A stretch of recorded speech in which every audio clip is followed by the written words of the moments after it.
Hi everybody and welcome to another episode of Historia Politica Publica. In the episode of today I will speak about Peter Kropotkin and his book Mutual Aid. Peter Kropotkin was a Russian anarchist, socialist, revolutionary historian, scientist, philosopher. He was a geographer also. He was an expertise on going through Siberia, understanding the non-human animals, exploring the different sentience mix among that region, and mostly he advocated for the idea of anarcho-communism. He was, without any doubt, one of the main figures of the philosophy of anarchism from the 19th century and 20th century, alongside Bakunin and Proudhon. And after we have people like Emma Goldman, precisely her was in the funeral of Kropotkin when he died in 1921, and she witnessed the huge movement that was going on there. The historian Daniel Guerin explains in his book Anarchism, Theory and Practice how there were hundreds of thousands of people in the burial of Kropotkin.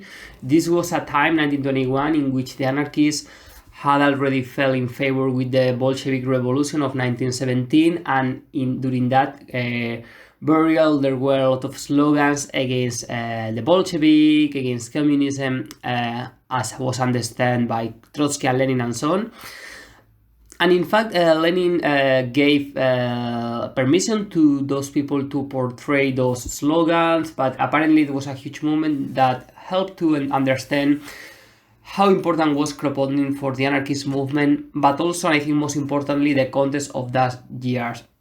1921 was the year after the Magnovitsa started in Ukraine, this anarchist communal system implemented by the peasant Nestor Makhno, which is homage in Catalonia. He has a portrait alongside Durruti and Ascaso. Like, there are three burials there, three graves, and they are together. The importance of Makhno was fundamental to the movement, and in 1921 we have the constant rebellion in Russia against the Bolsheviks. So Kropotkin was kind of relate all of these ideas. He was born in 1842 and, as I mentioned, died in 1921. Of course, through that kind of span of time, he witnessed many important events that he wrote about, such as the Paris Commune, also the labor union movement that was happening later on. He had to exile from many parts of the world, for example, from Switzerland, France, and England, where he was living at the end. It's interesting to know that Kropotkin was born in an aristocrat land-owning family. He was a prince, in fact, attended a military school and later served as an officer in Siberia, where he participated in several geological expeditions. This was fundamental for his book, The Mutual Aid, in which he said the next thing, quote, "Two aspects of animal life impressed me most during the journeys which I made in my youth in eastern Siberia and northern Manchuria. One of them was the extreme severity of the struggle for existence which most species of animals have to carry on against an inclement nature, the enormous destruction of life which periodically results from natural agencies, and the consequent paucity of life over the vast territory which fell under my observation. And the other was that even in those few spots where animal life teemed in abundance, I failed to find, although I was eagerly looking for it, that bitter struggle for the means of existence among animals belonging to the same species, which was considered by most Darwinists, though not always by Darwin himself, as the dominant characteristic of struggle for life and the main factor of evolution." End quote. This whole paragraph epitomized the whole thinking of Kropotkin and the idea lying behind writing the book Mutual Aid. That was a time in which the book on the origins of the species of Charles Darwin had already been published, and there were different scientists who were trying to understand the meaning of that book. You have a person like Thomas Huxley, which is the grandfather of the famous Aldous Huxley, who wrote Brave New World in 1931.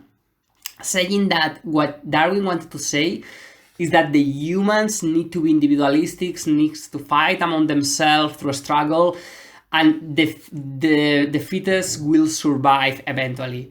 Whereas people from Kropotkin current say the opposite. They say that, on the contrary, it is people when they have been aligning themselves, working together, cooperating, establishing relations through mutual aid and solidarity, that human has been able to progress more in history. And this current, it was hugely debated in the 80s, 70s, 1880s, and so on. And in fact, this struggle that Kropotkin has with Huxley, it was exemplified in 1888, when Huxley published his Struggle for Life manifesto, which, according to Kropotkin, was very correct representation of the fact of nature, as one sees them in the bush and in the forest.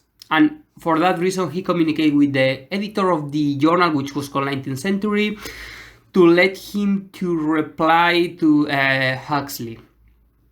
And in fact, when he wrote his letter, he was told that by W. Bates, which was one of the directors of that journal, that yes, what you are saying it is true Darwinism. And they tell him later, it is horrible what they have made of Darwin. Write these articles, and when they are printed, I will write to you a letter which you may publish. Unfortunately, as Kropotkin explains, when he wrote those articles, Bates was dead, but that was the main point behind his book on mutual aid. Because what Kropotkin does in his book is, well, the book is divided in 8 episodes. The two first episodes of the 8 are based on the non-human animals and are called mutual aid among animals, in which he mentioned their struggle for existence, the cooperation between the different species of animals, the law of nature as a kind of factor of progressive evolution. He analyzes the ants and the bees as an example of colonies working together in different systems in which all of them work for the common goal of creating a community. Also, he mentions the birds, how the birds that tend to go together will survive more, the sociability between the different species, and so on. He divides the different associations of wolves, lions, the societies of rodents, compares with the Darwin's argument to prove the struggle for life with the species, and so on. So, in other words, he gives another approach to Darwin idea, which was unfortunately the one that lost against the battle of the Huxley's proponent about the fittest of the struggle, which, as we perfectly know, in the next decades become the main legitimation for the worst excesses that human beings have been able to do in the 20th century, such as Nazism and the genocide created in the whole Europe, not only in Germany, but even during the interwar years, with the scientific management of the population, the sterilization, and the euthanasia. In the book of Kropotkin, he also mentioned this, how the mutual aid was essential in the tribal origin of human society, how the humans at that time were helping together as hunter-gatherers to survive among themselves, to protect their own resources, and so on. Also, how this evolved in the medieval city, how the fortified towns, the liberation, and the guilds were part of a common aspect of the solidarity between the people living there, until our current days, in which for him the main example of that solidarity, it is precisely the creation of the labor unions, which, according to him, is the perfect illustration of how solidarity among humans was able to create this organization at the second half of the 19th centuries, and how important were there to the progress of society. The book of mutual aid was written in 1902, but at that time, for example, the first welfare state had been created in Germany when Bismarck, against the threat of the socialist movement, had to give some compromises in order to avoid a total revolution within the new great country, which formerly was known as Prussia. But after the war against France, a battle between Bismarck and Napoleon III, finally the nationalism that was raised there, it was channeled for Bismarck to create the new nation. So in that sense, Kropotkin, who was for a long time studying the animal world, mentioned how all the animals that live in association are the best arm for the struggle of life. And he pointed like that was precisely in its Darwinian sense, quote, not as a struggle for the sheer means of existence, but as a struggle against all natural conditions unfavorable to the species. This is very important. Earlier I mentioned this idea of the inclement nature that Kropotkin refers, and henceforth is this idea that all the species align together in order to defeat the hurricanes, the earthquakes, and so on. So it is not that the species are killing among themselves for the survival of the fittest, but rather that all of them, through a cooperation and mutual aid, will progress in order to survive. This is a very important distinction that Kropotkin does in all his book. And it's interesting because in the edition that I have, which was the second, I think, published in 1914, there is this preface which speaks precisely about the First World War that had yet started at that time. And he makes an important factor that can relate with his writings. So, for example, he criticized how through an ideology of expansion through Europe and across the world for the colonies, the humans in power are trying to defeat the others in order to have all for themselves, which is far from the idea of mutual aid that is proposing Kropotkin.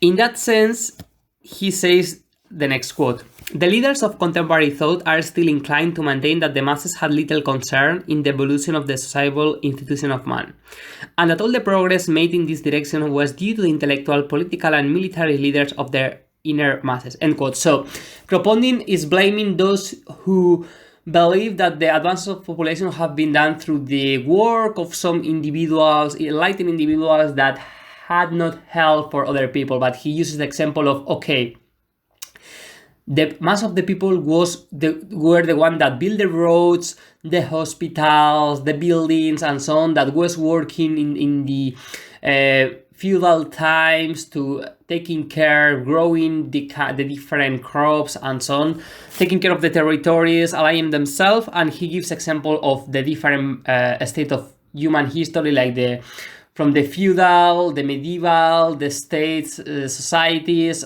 now until the modern times when we finished to write at the beginning of the 20th century. So, and he also points about the First World War that it was not the masses of the European nations who prepared the present war calamity and worked all these barbarous methods. It was the rulers, their intellectual leaders. The masses of the people have nowhere had a voice in the preparation of the present slaughter, and still less so in working out of the present methods of warfare, which represent an entire disregard to what we consider the best inheritance of civilization. The leaders defy themselves, the leader of France, Germany, England, and so on, but at the end are the people who are going to fight. This is terrible for Kropotkin, and the only point of light that he can see in that huge conflict is that the mass of the people will go together to a place and will be able to engage, which for him this is important. He points how solidarity has been raised in the workspaces, in the mills, and other public spheres in which people are working for many hours and they can talk among themselves, growing this idea of sympathy between the different people. And he hoped that in the First World War that could happen. many people going to the front and so on. And he wished that after the First World War was finished, that a kind of new beginning could raise through this idea of mutual aid. In fact, after the First World War, we see precisely, or during the First World War in the last year, how the Bolshevik Revolution was born as a kind of global movement, how the strikes on the USA were increasing and the state had to compromise to give more rights to the workers. We have the suffragette movement in the United Kingdom in the decades of the 1910s. So all this movement coalesced together until the threat of the war, and because many people were engaged in that sphere, they had to communicate themselves. In the case of the suffragette, it's interesting because the women in the First World War had to go in mass to work in the spaces that were before only for men, but because they were in the battlefront, they had to work in different places like the docks and so on, and they could create a movement there. They could engage in a community. And apart from that, he mentions that the mutual aid crossed national borders. He refers to the peasant woman who, on seeing German and Austrian war prisoners whirling through the street of Kiev, threw into their hands bread, apples, and occasionally a copper coin, the thousands of women and men who attend the wounded, without making any distinction between friend and foe, officer or soldier. The French and Russian peasants, all men left behind in their village, and women who decide in their village foremost to pluck and to sow the fields of those who are there under the enemy fire. The cooperative kitchen and purpose communities which sprang up all over France, the spontaneous aid to the Belgian nation which comes from England and the United States, and to devastate Poland from the Russian people. Therefore, for Kropotkin, this idea of solidarity, it can be seen in every aspect of life, and this is important, and it's precisely his main thesis on his book Mutual Aid, in which in the next episode I will focus on the episode 8, which is the more contemporary for our generation, but the whole book is really interesting about these ideas of mutual aid, collaboration, and how we can extrapolate some of his teachings to our societies.